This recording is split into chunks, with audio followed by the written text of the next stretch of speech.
The following is video footage from a recent news story on Fox News in which Bill O'Reilly addresses a controversial cross-dressing video that is presently being shown to students in California middle schools. Please pay close attention. But first, another controversial California lesson plan in public schools. Some middle and high school students apparently being shown films produced by a gay media group in San Francisco, including this one about cross-dressing.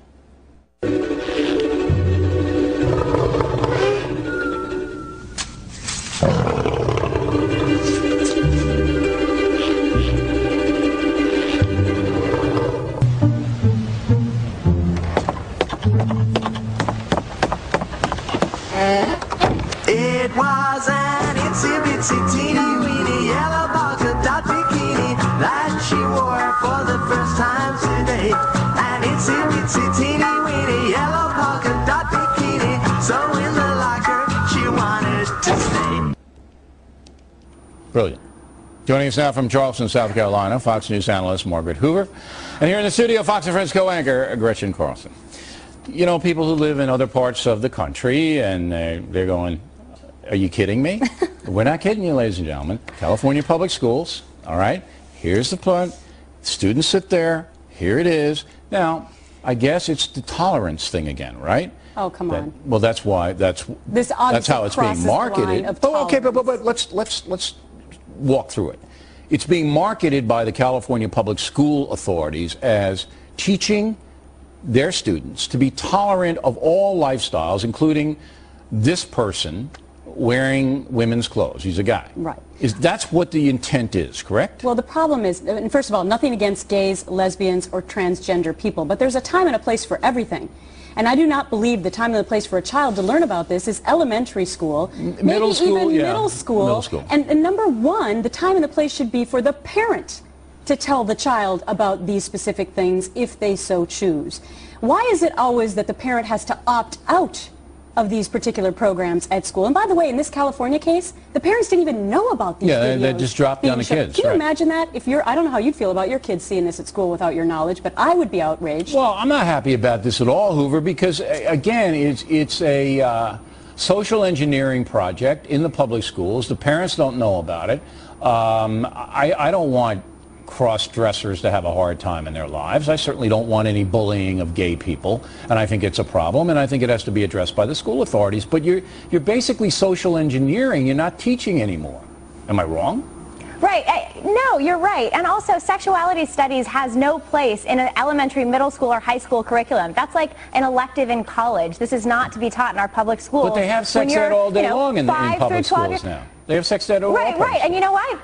And that's why, you know what, not all day long, but they need to be teaching kids the Gettysburg Address and the American presidents, and you know what, the California kids could take a lesson in finance or two, and maybe their state legislatures would learn how to balance their budget. But let's deal with reality. I mean, this is the problem. Let's deal with reality. They have sex ed. It's in the schools. It has to be in the schools. We understand why, because you get a society that's fairly permissive, and children are becoming pregnant, and they're getting abortions, and they're having babies, and the school has an obligation in a health situation, all right, to say, look, here's what's going on, here's how you can prevent it, here's why you shouldn't do it. The Congress is going to pass more abstinence money that drives the left crazy, but that's happening. But this, Hoover, this is social engineering. This is basically saying, look, you kids, there are cross-dressers, and you should be accepting of them. And kids are going, what's cross-dressing, and why am I watching this? Exactly. And about 1% of the population maybe cross-dresses. It's probably even less than that. So again, why are we catering to a very small percentage of society? Because they have a lot of power, and the loopy educational people don't. I just know my kids have a tough enough time figuring out regular, married man and woman, and to introduce this at a young level just complicates matters. Hoover, you went to Stanford University, right? No, I didn't. I went to Bryn Mawr College. Oh, Bryn Mawr in Philadelphia. I thought you went to Stanford. Okay. I did. You went to Stanford. I'm sorry. I got the culture warriors mixed up. It confuses the culture warriors. Yeah, you don't have individual identities. Carlson went there, right? You went to Bryn Mawr. If you have not yet been absolutely brainwashed by the New Age movement's spiritualist agenda, then right now you are probably appalled by what you just saw. But what is even more appalling is probably what you didn't see.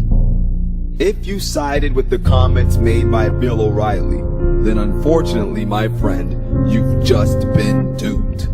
What Bill O'Reilly and his female accomplices just did was apply something which is called the diapraxis, or what is more commonly known as the Hegelian dialectic. The Hegelian dialectic is a very subtle psychological process which can destroy conviction, crumble your conscience, and it can even eliminate every shred of opposition that might exist within you that would make you oppose the exterminating of Christian principles in society. And what is so sick about it is that it is very simple.